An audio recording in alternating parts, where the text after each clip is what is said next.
You are God alone from before time began. You are alone. You are God alone. And right now, in the good times and bad, you are on your throne. You are alone. You are God alone. You are God alone. Hey, yeah. Before time began, you are on your throne. You are God alone. You are God alone. And right now, in the good times and bad, you are on your throne. You are God alone. You're unchangeable. You're unchangeable.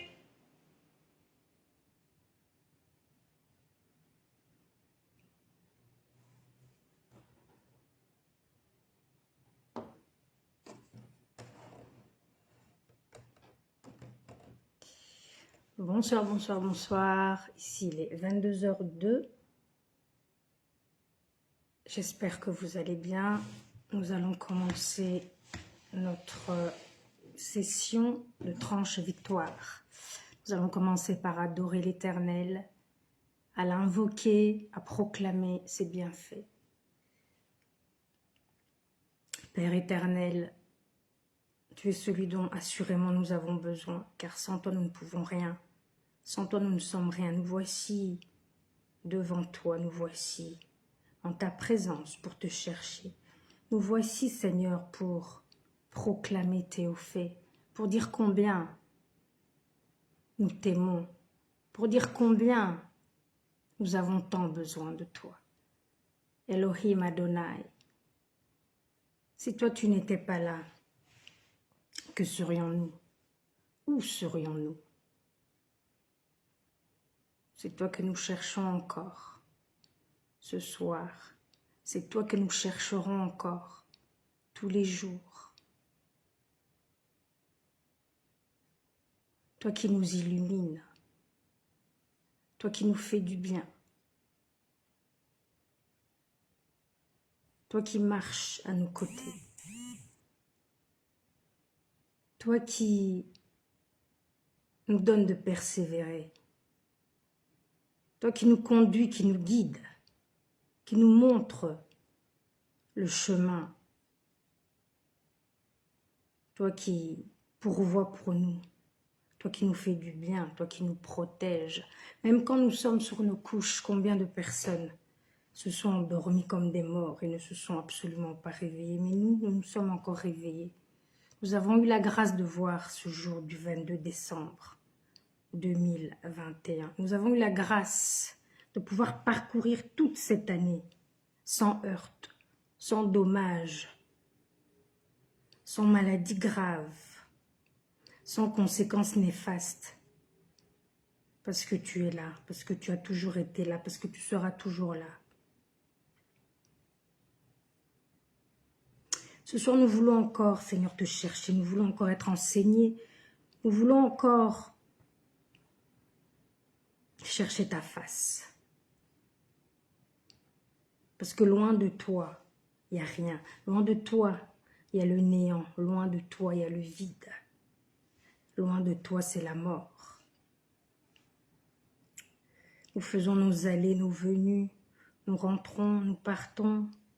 Et nous ne nous rendons pas compte de combien de fois tu nous protèges de tellement de choses. Et nous voudrons te dire merci ce soir pour ta protection, pour tes bienfaits, pour tes bontés qui sont tellement abondantes. Merci Seigneur. Merci Roi des rois. Merci Père éternel. Merci de nous guider, de nous enseigner, de nous montrer, de nous instruire, de nous prodiguer tes bontés. Tu es merveilleux. Tu es puissant. tu es glorieux, merveilleux, à jamais admirable, Dieu fidèle, Dieu très saint, à jamais tu es glorieux, merveilleux, à jamais admirable, Dieu très saint, Père fidèle, à jamais prends la place de tous les honneurs, prends la place au-dessus de tout, prends la place avec puissance, tu es glorieux, prends la place de tous les honneurs, prends la place au-dessus de tout, prends la place avec puissance, tu es glorieux. Prends ta place, Seigneur, prends ta place, Seigneur, pendant ce temps. Prends ta place dans nos maisons, prends ta place dans nos vies, prends ta place dans toutes nos activités, prends ta place dans nos carrières, prends ta place, Seigneur, dans nos maisons, dans nos foyers, prends ta place dans nos couples, prends ta place dans nos enfants, prends ta place dans nos familles, prends ta place dans nos domaines professionnels, prends toute la place qui t'est due, nous te donnons la place, Seigneur, la place qui t'est due, Seigneur. Nous te donnons cette place, la place du roi des rois, la place du roi de gloire, la place du Seigneur. Oui, nous te faisons Seigneur, pas seulement Sauveur, mais nous disons que tu es notre Seigneur, à qui nous nous soumettons à toi. Nous nous soumettons à tes lois, à tes ordonnances, à tes instructions. Tu es notre guide, tu es notre berger, celui qui prend soin de nous, celui qui prend soin de ses brebis, oh, celui qui nous nourrit chaque jour par sa parole. Merci Seigneur de nous avoir laissé ta parole, qui est une lampe à nos pieds, ta parole qui nous guide, ta parole qui est une nourriture, ta parole qui nous fait du bien, ta parole qui nous fortifie, ta parole qui nous encourage. Merci Seigneur pour ta parole Réma aussi, ta parole qui est révélée spécifiquement à chacun de nous, ta parole au travers de la prophétie qui nous encourage, qui nous montre, qui nous prévient, qui nous instruit, qui nous informe. Merci pour tout ce que tu fais, Yeshua. Merci pour ta lumière qui nous éclaire, qui nous montre le chemin à suivre.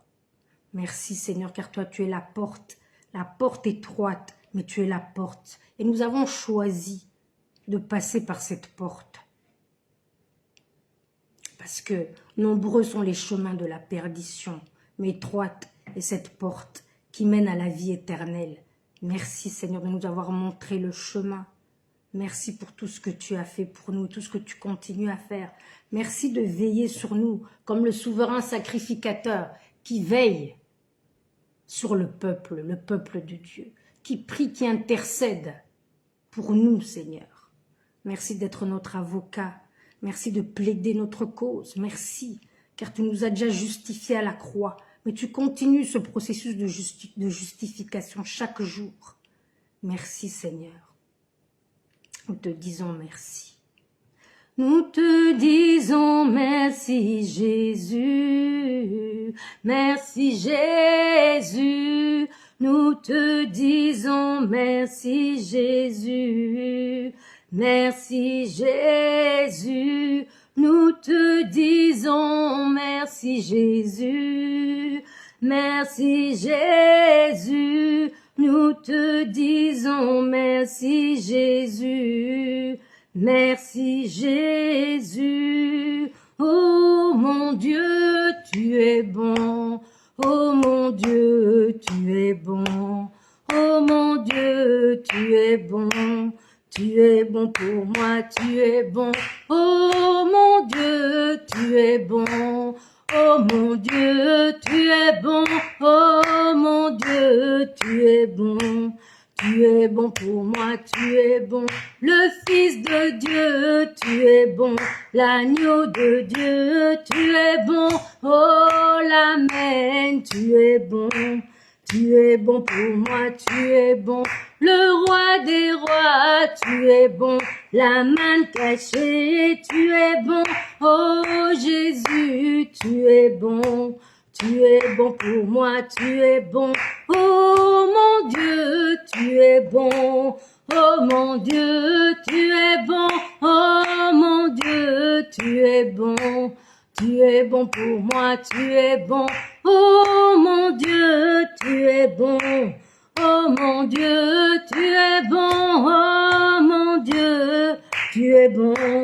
Tu es bon pour moi, tu es bon. Merci Seigneur pour tes bontés. Tu renouvelles tes bontés chaque matin. Tu renouvelles tes bontés chaque instant. Tu renouvelles tes bontés pour moi, pour ma famille, pour les miens, Yeshua. Tu renouvelles tes bontés en me donnant une bonne santé. Tu renouvelles tes bontés en me maintenant dans un travail. Tu renouvelles tes bontés en me donnant tellement de choses dont je n'ai même pas conscience. Seigneur, merci pour tout ce que tu fais. Merci Seigneur, merci de me saturer de tes bontés, de ton amour. Merci Jésus, tu es mon guide. Oh oui, tu es mon Dieu, tu es Yahweh, tu es celui en qui je me confie et je ne crains rien. Merci Seigneur, tu es le substitut parfait de l'homme. La substitution, tu l'as faite parfaitement. Tu as pris ma place sur le marché aux esclaves. Tu t'es fait esclave. Tu t'es fait esclave pour moi. Tu as été même en dessous de l'état du serviteur. Tu t'es fait esclave pour moi. Merci d'avoir pris ma place. Merci Jésus. Merci Seigneur. Merci mon roi. Merci mon Dieu. Merci mon Père. Merci Jésus. Merci, merci Jésus. Merci Seigneur. Oh, c'est ta présence dont nous avons besoin, ta présence. Nous avons besoin de ta présence, Seigneur. Nous avons tellement besoin de ta présence. Ta présence, soit présent au milieu de nous, Seigneur. Sois présent, roi des rois, sois présent. Nous avons tellement besoin de toi. Dans ces temps difficiles, Yeshua, dans ces temps de tourments, où il y a tellement de bouleversements, Seigneur, sur cette terre, où on ne sait pas très bien où on va, où on ne fait que changer des lois, on ne fait que changer des restrictions, on ne sait pas où on va. La seule personne à qui nous avons confiance, en qui nous avons confiance, c'est toi. La seule personne qui nous donne la stabilité, Seigneur, c'est toi. La seule personne en qui nous nous confions, Adonai, c'est toi et toi seul. Seigneur, nous sommes vraiment à la fin. Seigneur, nous voyons des signes. Les signes sont clairs. Ce que tu avais déjà prévu, ce que tu avais déjà prédit. Nous sommes en train de le vivre. Nous sommes en train de vivre les douleurs de l'enfantement de la fin des temps. Adonai, mais nous savons que nous, Église, nous ne subirons pas la tribulation. Parce que tu vas venir, Seigneur, dans les airs. Et tu vas nous prendre. Tu vas prendre ton épouse. Nous allons nous rejoindre là dans les airs, Seigneur. Merci de ne pas oublier ton épouse, Seigneur. Merci, Seigneur. Nous nous confions en toi. Nous avons tellement besoin de toi dans ces temps de pandémie, d'épidémie, des virus on donne des noms. Je ne sais même pas si c'est dans l'alphabet grec, des Omicron, je ne sais pas quoi exactement. Seigneur, ça devient vraiment... On voit qu'il y a une instabilité de partout. Les gouvernements, ils sont ébranlés, ou bien ils savent très bien ce qu'ils sont en train de faire. Mais Seigneur, nous nous confions en toi et nous ne désirons que toi et nous ne voulons que toi. Et encore plus qu'avant, nous avons soif et nous avons faim de toi. Nous adorons Adonai. Nous adorons El Shaddai. Nous élevons ton grand nom.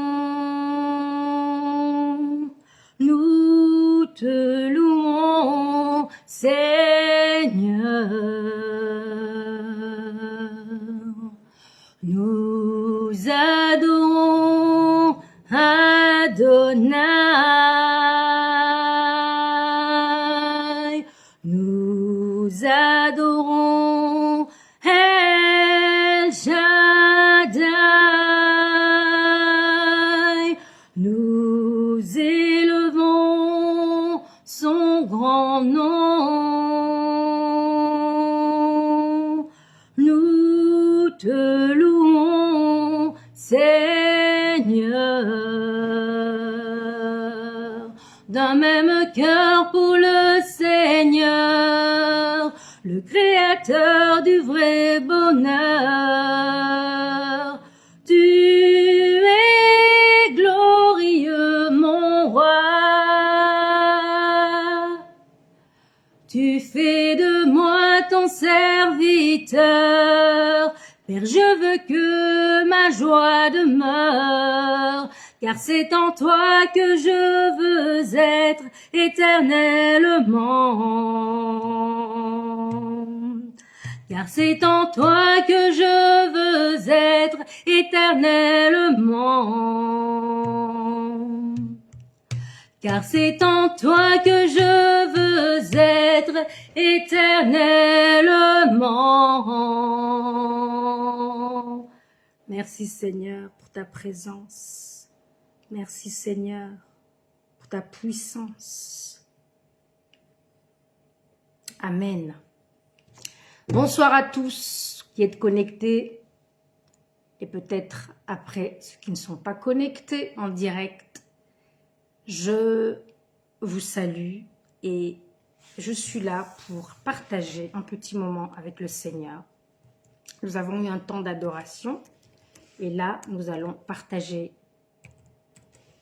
la parole. Nous allons partager une portion de la parole. Alors là, j'ai l'ordinateur devant moi, mais je préfère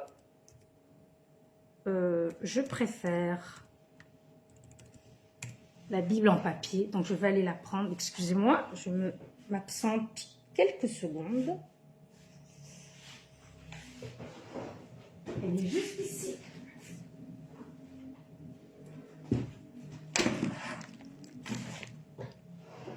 Voici, nous allons aller dans Jean, l'évangile de Jean au chapitre 9. Jean chapitre 9, nous allons lire tout le chapitre. Donc il y a 41 versets.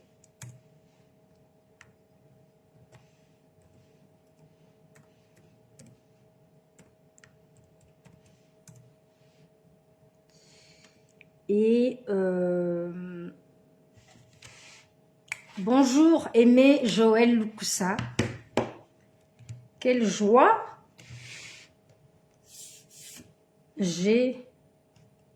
quelle joie votre présence me procure. Alors ici j'ai un petit problème technique. Voilà. Donc Jean chapitre 9, on va lire le verset, on va lire tout le chapitre entier. Jésus vit en passant un homme aveugle de naissance. Ses disciples lui posèrent cette question. Rabbi, qui a péché, cet homme ou ses parents, pour qu'il soit né aveugle? Jésus répondit, ce n'est pas que lui ou ses parents aient péché, mais c'est afin que les œuvres de Dieu soient manifestées en lui. Il faut que je fasse, tandis qu'il est jour, les œuvres de celui qui m'a envoyé. La nuit vient, où personne ne peut travailler. Pendant que je suis dans le monde, je suis la lumière du monde. Après avoir dit cela, il cracha à terre et fit de la boue avec sa salive. Puis il appliqua cette boue sur les yeux de l'aveugle. Et il lui dit, « Va et lave-toi au réservoir de Siloé. » Il y alla, se lava et s'en retourna, voyant clair. Ses voisins et ceux qui auparavant l'avaient connu comme un mendiant disaient, « N'est-ce pas là celui qui se tenait assis et qui mendiait ?» Les uns disaient, c'est lui. D'autres disaient, non, mais il lui ressemble. Et lui-même disait, c'est moi. Ils lui dirent donc, comment tes yeux ont-ils été ouverts? Il répondit, l'homme qu'on appelle Jésus a fait de la boue, a oint mes yeux et m'a dit, va au réservoir de Siloé et lave-toi. J'y suis allé et je me suis lavé et j'ai pu voir. Ils lui dirent, où est cet homme? Il répondit, je ne sais. Ils menèrent vers les pharisiens celui qui avait été aveugle. Or, c'était un jour du sabbat, un jour de sabbat, que Jésus avait fait de la boue et lui avait ouvert les yeux. De nouveau, les pharisiens lui demandèrent comment il avait pu voir, et il leur dit, il a appliqué de la boue sur mes yeux. Je me suis lavé et je vois. Sur quoi, quelques-uns des pharisiens dirent, cet homme ne vient pas de Dieu, car il n'observe pas le sabbat. D'autres dirent, comment un homme pécheur peut-il faire de tels miracles? Et il y eut division parmi eux. Ils dirent encore à l'aveugle, toi, que dis-tu de lui? Sur ce qu'il t'a ouvert les yeux. Il répondit, c'est un prophète. Les Juifs ne crurent point qu'il avait été aveugle et qu'il avait pu voir jusqu'à ce qu'ils aient fait venir ses parents. Et ils les interrogèrent, disant, est-ce cela votre fils que vous dites être né aveugle? Comment donc voit-il maintenant? Ses parents répondirent, nous savons que c'est notre fils et qu'il est né aveugle. Mais comment il voit maintenant? Ou qui lui a ouvert les yeux? C'est ce que nous ne savons.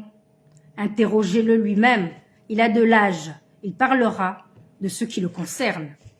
Ses parents dirent cela parce qu'ils craignaient les Juifs, car les Juifs avaient déjà convenu que si quelqu'un reconnaissait Jésus pour le Christ, il serait exclu de la synagogue. C'est pourquoi ses parents dirent, il a de l'âge, interrogez-le lui-même. Les pharisiens appelèrent une seconde fois l'homme qui avait été aveugle et lui dirent, donne gloire à Dieu, nous savons que cet homme est un pécheur. Il répondit, s'il est pécheur, je ne sais. Je sais une chose, c'est que j'étais aveugle et que maintenant je vois. Ils lui dirent, que t'a-t-il fait? Comment t'a-t-il ouvert les yeux? Il lui répondit, je vous l'ai déjà dit. Et vous n'avez pas écouté, pourquoi voulez-vous l'entendre encore? Voulez-vous aussi devenir ses disciples? Ils l'injurièrent et dirent, c'est toi qui es son disciple. Nous sommes disciples de Moïse. Nous savons que Dieu a parlé à Moïse, mais celui-ci, nous savons d'où il est. Cet homme leur répondit, il est étonnant que vous ne sachiez d'où il est, et cependant il m'a ouvert les yeux. Nous savons que Dieu n'exauce point les pécheurs, mais si quelqu'un l'honore et qui fait sa volonté, il l'exauce. Jamais on n'a entendu dire que quelqu'un ait ouvert les yeux d'un aveugle, né. Si cet homme ne venait pas de Dieu, il ne pourrait rien faire. Ils lui répondirent, tu es né tout entier dans le péché et tu nous enseignes. Et ils le chassèrent. Jésus apprit qu'ils l'avaient chassé et l'ayant rencontré, il lui dit, crois-tu au Fils de Dieu? Il répondit, et qui est-il, Seigneur, afin que je croie en lui? Tu l'as vu, lui dit Jésus, et celui qui te parle, c'est lui. Et il dit, je crois, Seigneur. Et il l'adora. Puis Jésus dit, je suis venu dans ce monde pour un jugement, pour que ceux qui ne voient point voient, et que ceux qui voient deviennent aveugles. Quelques pharisiens qui étaient avec lui, ayant entendu ces paroles, lui dirent, nous aussi sommes-nous aveugles? Jésus leur répondit, si vous étiez aveugles, vous n'auriez pas de péché, mais maintenant vous dites, nous voyons. C'est pour cela que votre péché subsiste. Alors le contexte ici, c'est Jésus qui qui est à Jérusalem, qui a déjà opéré beaucoup de miracles en Galilée. Là, il se retrouve à Jérusalem, sa renommée s'est déjà développée. Et là, il a fait un miracle, en plus le jour du sabbat. Donc là, il y a les pharisiens qui sont en train de contester un peu ce qui se passe. Et donc voilà, le verset qui va retenir notre attention, c'est le 5, le verset 5. « Pendant que je suis dans le monde, je suis la lumière du monde. » Alors, en grec, lumière, c'est phos. Et ça signifie la lumière, une source de lumière, la radiance, la luminosité. Nous allons aussi lire en Genèse 1, du verset 1 à 5. Au commencement, Dieu créa les cieux et la terre. La terre était informe et vide. Il y avait des ténèbres à la surface de l'abîme, et l'Esprit de Dieu se mouvait au-dessus des eaux. Dieu dit que la lumière soit, et la lumière fut. Dieu vit que la lumière était bonne, et Dieu sépara la lumière d'avec les ténèbres. Dieu appela la lumière jour, et il appela les ténèbres nuit. Ainsi il y eut un soir, et il y eut un matin. Ce fut le premier jour. En hébreu, lumière se dit or ou or. Et ça signifie une lumière, une émission, l'aube, la lumière du jour, la lumière du soleil, l'éclair, le soleil, l'ensoleillement. Notons que cette lumière dont il est parlé ici dans Genèse 1 à 5 est différente de la lumière dans Genèse 1, 14 à 19. Quand Dieu dit qu'il y ait des luminaires dans l'étendue du ciel pour séparer le jour d'avec la nuit, que ce soit des signes pour marquer les époques, les jours et les années, et qu'ils servent de luminaires dans l'étendue du ciel pour éclairer la terre. Et cela fut ainsi. Dieu fit les deux grands luminaires, le plus grand luminaire pour présider au jour, et le plus petit luminaire pour présider à la nuit. Il fit aussi les étoiles. Dieu les plaça dans l'étendue du ciel pour éclairer la terre, pour présider au jour et à la nuit, et pour séparer la lumière d'avec les ténèbres. Dieu vit que cela était bon. Ainsi il y eut un soir, et il y eut un matin. Ce fut le 4e jour. Donc le thème de notre partage, c'est la lumière. Je vais donc prendre la définition d'un dictionnaire français de la lumière. C'est un rayonnement magnétique dont la longueur d'onde est comprise entre 400 et 780 nanomètres, qui correspond à la zone de sensibilité de l'œil humain, entre l'ultraviolet et l'infrarouge.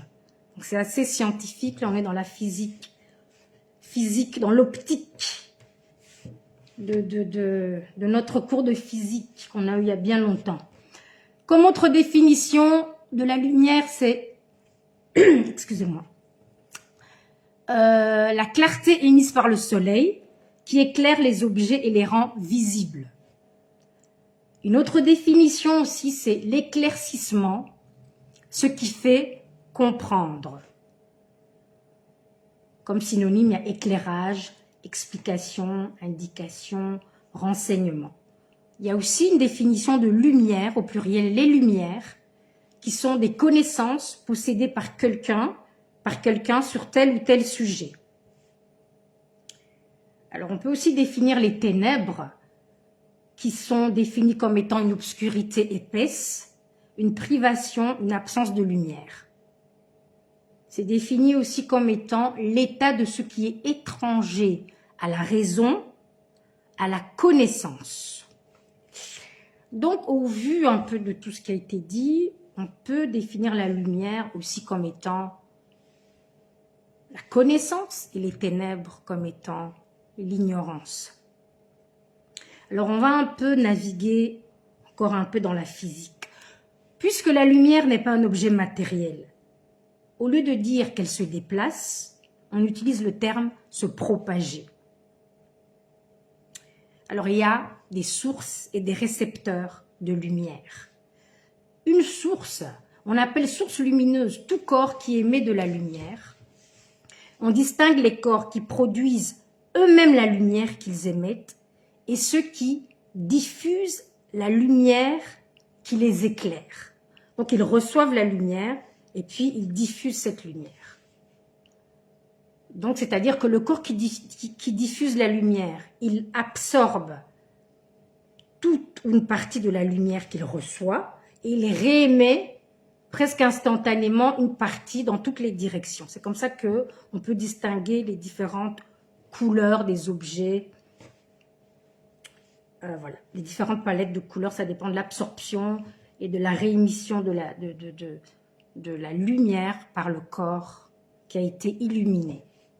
Il y a des sources naturelles de lumière, comme le soleil, les étoiles, le feu, la foudre. Il y a des sources artificielles de lumière, comme la flamme d'une bougie, le filament à incandescence. Alors, il y a la source, donc l'émetteur de lumière, et puis il y a les récepteurs. L'œil, évidemment, c'est un récepteur de lumière, puisque comme on l'a vu dans la définition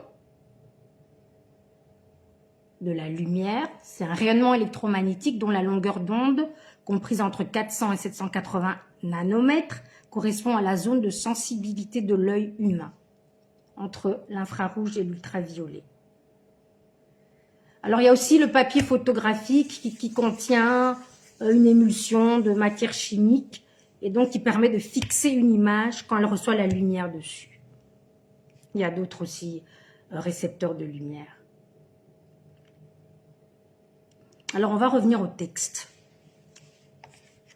Quand la boue, composée de la terre et de la salive de Jésus, a été appliquée sur les yeux de l'aveugle,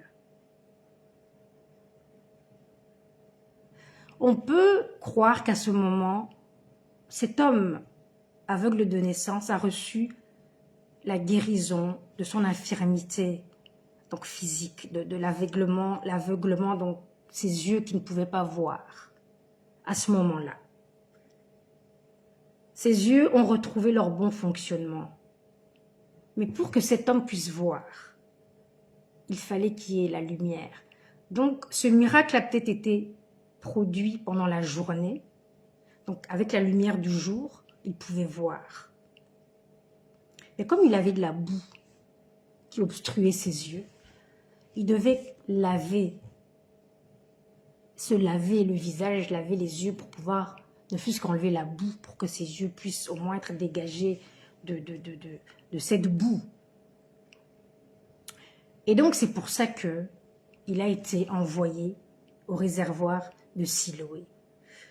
Mais alors on pourrait se dire, mais pourquoi Jésus n'a pas demandé qu'on puisse amener, que quelqu'un amène de l'eau là où le miracle s'est fait, comme ça l'aveugle de naissance pouvait directement se rincer les yeux au lieu encore de se déplacer au réservoir de Siloé qui n'était pas, je ne sais pas où c'était exactement, où c'était situé, mais c'était pas vraiment à côté de là où où le miracle a été fait, donc il devait encore marcher, se déplacer. Et on peut se demander pourquoi on n'a pas amené l'eau à cet homme aveugle, mais Jésus l'a envoyé aller se laver les yeux au réservoir de Siloé. À partir du moment où cet homme est parti se laver au réservoir de Siloé, dès que ses yeux ont été nettoyés de l'eau et de la boue, il a vu. Il a vu. Parce que premièrement, ses yeux fonctionnaient convenablement et parce qu'il y avait une lumière. Nous pouvons avoir des yeux qui fonctionnent bien. On peut aller chez l'ophtalmologue, il nous fait un test, des examens, et on peut avoir 10 de chaque œil. Nos yeux fonctionnent bien. Mais si on est dans l'obscurité totale, on ne va pas voir. On ne verra rien. Donc l'obscurité totale, c'est pas quand on est en ville, même quand il fait noir, on est dehors, il y a les lampadaires, sur l'autoroute, il y a les lumières. Non, non, non. Obscurité totale. Donc dans une forêt vierge, il n'y a rien. Y a même pas, on ne voit pas les étoiles. On ne va rien voir. Ce qui nous fait voir, c'est la lumière. Donc il faut deux choses. des yeux qui fonctionnent bien. Deuxièmement, la lumière. Cet homme a eu sa guérison miraculeuse. Ses yeux ont pu voir. Il a reçu aussi une lumière. Le réservoir de Siloé. Siloé qui veut dire envoyé. Envoyé. Il a été envoyé là-bas. Pourquoi cette eau? Qu'est-ce qu'elle a de particulier? Pourquoi pas une eau d'une autre citerne, une eau d'un vase? Non, l'eau du réservoir de Siloé. Et au fait, ce réservoir permettait aux pèlerins qui allaient au temple,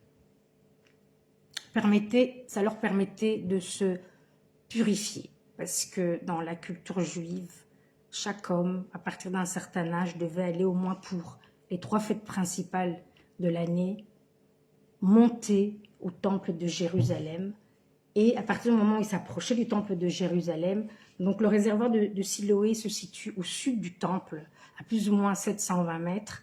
Une fois qu'il arrivait là, il devait donc se laver, se purifier avant d'entrer dans le temple. C'est un mikva, les Juifs appellent ça un mikva, donc c'est comme un bassin où ils font leur purification avant de monter dans le mont du temple. Et ce réservoir, il est nourri par les eaux de la source de Gihon, qui est située dans la vallée du Cédron. C'est vraiment dans Jérusalem, près du mont des Oliviers. Et Gihon veut dire en hébreu une éclosion, un jaillissement. Ça veut dire aussi un ruisseau, un torrent.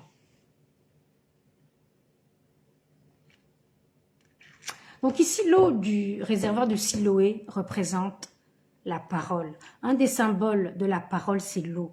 Et ici, ça symbolise vraiment la parole. Donc ces yeux physiques ont été lavés et ont été purifiés, puisque c'était une eau avec laquelle on se purifiait avant d'aller au temple. Quand il a mis cette eau au niveau de ses yeux, il a pu laver ses yeux. Ses yeux physiques ont été lavés, ont été purifiés. Mais ses yeux spirituels aussi ont été lavés et ont été purifiés. Et il a pu voir, il a vu, il a compris, il a pris connaissance de beaucoup de choses.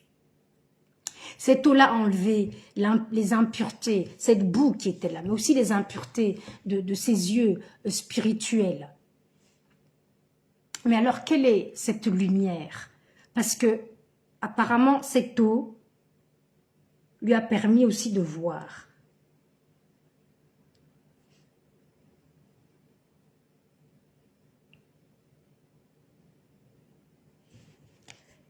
Et comme cette eau est la parole, nous devons comprendre que cette parole lui a permis de voir.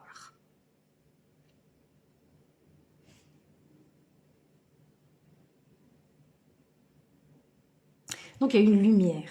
Donc à partir de cette eau, il y a une lumière qui a été émise. Mais quelle est cette lumière? Dans Jean 1,9, il est dit, cette lumière était la véritable lumière, qui en venant dans le monde, éclaire tout homme.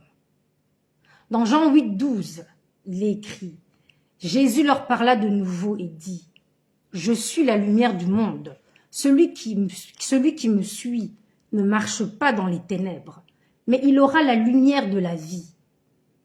Dans le psaume 119, verset 105, il est écrit, ta parole est une lampe à mes pieds et une lumière sur mon sentier. Alors quand on analyse un peu le texte, on constate que cette lumière nous permet de voir. Au verset 7, on voit que l'homme aveugle de naissance, il a vu. Cette lumière permet de nous faire sortir de la position assise et de la mendicité. Parce que tous ceux qui l'ont connu avant ont vu que c'était l'aveugle qui était assis là et qui mendiait. Et là, il voit le même homme, mais il voit qu'il voit et il ne le voit plus assis en train de mendier.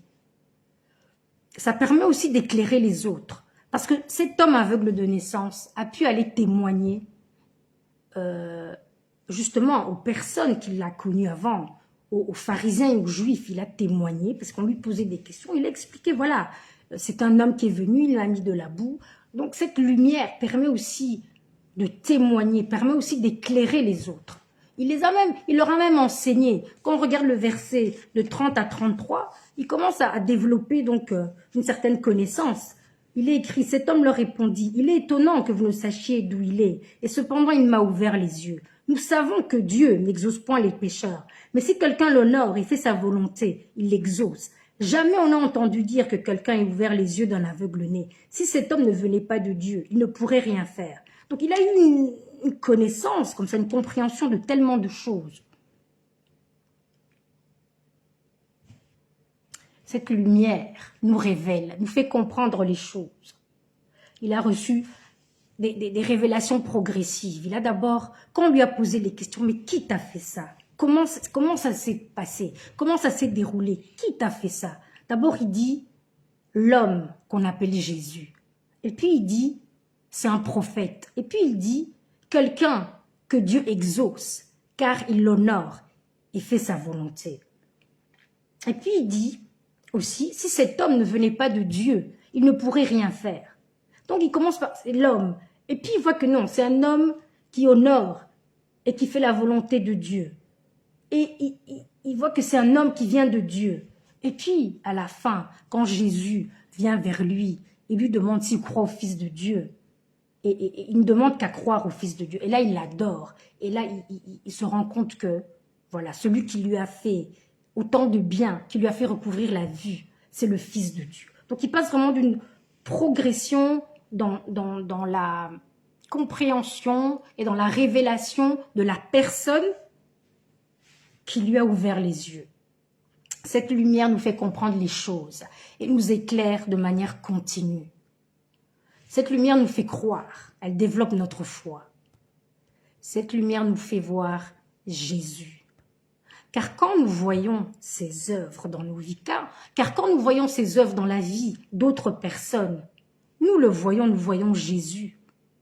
Si nous voyons ses œuvres, c'est lui que nous voyons.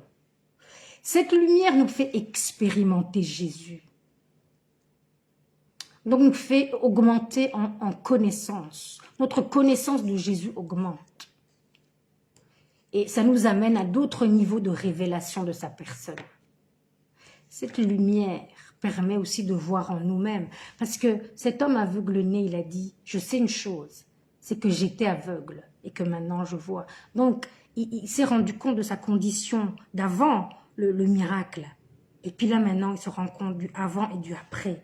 Donc, cette lumière nous éclaire au-dedans de nous et nous permet d'éclairer aussi les autres. Cette lumière nous permet de faire les œuvres de celui qui nous a envoyés.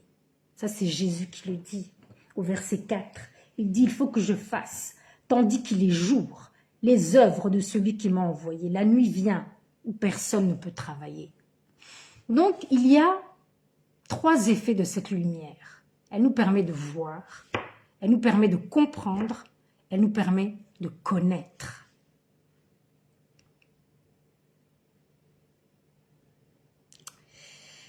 Nous pouvons voir certaines choses, nous pouvons connaître, nous pouvons comprendre aussi certaines choses. Mais nous devons d'abord nous demander quelle est la source lumineuse qui nous permet d'accéder à ces connaissances, à cette compréhension. La première chose que Dieu établit après avoir créé les cieux et la terre, c'est la lumière. Et il sépara la lumière d'avec les ténèbres qui étaient déjà présentes. Nous avons vu que la lumière est aussi définie par la connaissance et les ténèbres, elle est aussi définie par l'ignorance. Le serpent a séduit Ève. Et Ève a vu que l'arbre, elle a vu que l'arbre était bon à manger et agréable à la vue. Et qu'il était précieux pour ouvrir l'intelligence. Quand Adam et Ève ont mangé le fruit, ont mangé de ce fruit, leurs yeux s'ouvrirent. Ils connurent qu'ils étaient nus. Il faut se demander pourquoi le serpent les a attaqués sur la connaissance et pas sur autre chose. Il est venu directement séduire Ève et la faire tomber dans un piège par rapport à la connaissance. Mais la connaissance que eux ont acquise, c'est une connaissance qui a fait entrer la mort, qui a fait entrer la mort dans le monde, qui a fait entrer la mort dans l'humanité, qui a fait entrer la mort, dans les descendants de Adam et Ève. Par contre, dans la parole, il y a la source lumineuse qui fait entrer la vie. Donc, il y a différentes sources de lumière qui peuvent nous amener à différentes connaissances. Mettons continuellement nos yeux en contact avec la parole, par la lecture, par la méditation, par l'étude de la parole. Et la lumière qui provient de cette parole nous éclairera. Et la lumière en nous grandira. Parce que comme on l'a vu, comme on définissait la lumière et les effets qu'elle a sur les objets, il y a les sources lumineuses qui éclairent directement. Et puis il y a des corps qui sont éclairés, c'est-à-dire que la lumière, elle ne peut pas contourner un objet. L'objet doit absolument absorber. L'objet va absorber la lumière, va garder une partie et va émettre une partie. Donc soyons aussi ces objets qui, après, ayant passé du temps dans la parole, après avoir été éclairés par la lumière de la parole, que nous puissions aussi transmettre, que nous puissions aussi réfléchir cette lumière, que nous puissions aussi témoigner de ce que nous avons reçu, des éclaircissements que nous avons reçus.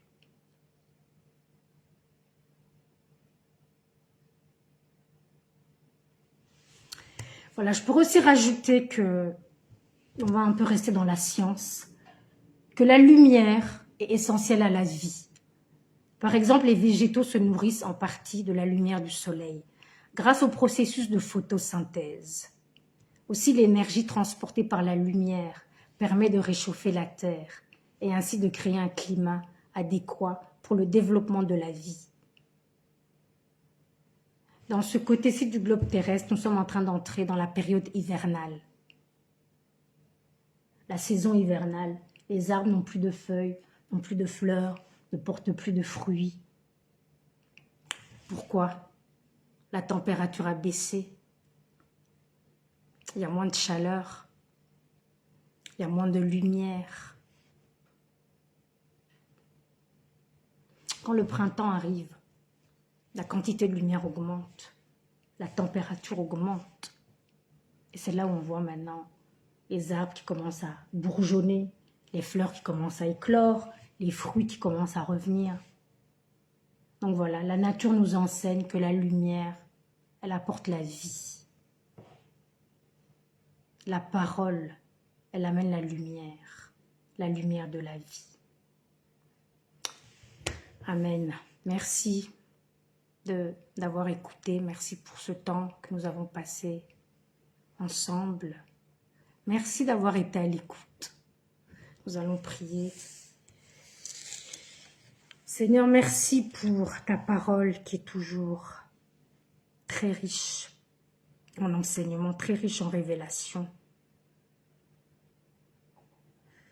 Saint-Esprit, aide-nous, pousse-nous à passer du temps de qualité. Pas que passer du temps, mais passer du temps de qualité à la lecture, à la méditation, à l'étude de la parole, afin que cette lumière qui se trouve dans la parole puisse grandir en nous, qu'elle grandisse en nous, que nous soyons aussi des porteurs de cette lumière, afin d'aller éclairer d'autres personnes. Que cette lumière nous permette de voir ce que toi tu veux que nous voyons, nous permette de comprendre ce que tu veux que nous comprenions, que nous puissions avoir la connaissance que tu veux que nous ayons. Fais de nous ces porteurs de lumière, augmente notre connaissance, notre compréhension des choses d'en haut.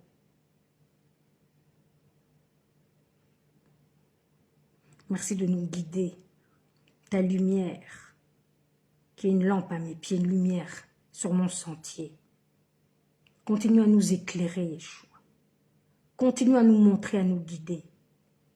Et fais de nous ces lumières du monde. Amen. Merci à tous. Très bonne soirée. Que votre nuit soit douce, illuminée de la lumière de la parole de Dieu. Amen, amen.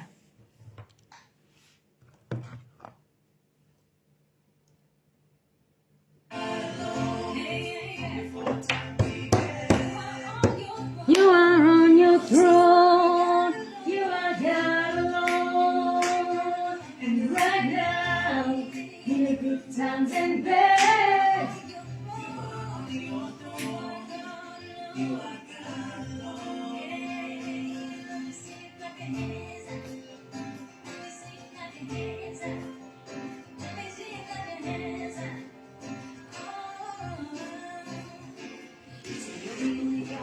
you're the only God who's not yet can contain. You're the only God who's name praise never end. You're the only God who's worthy. Everything we can give. You are God.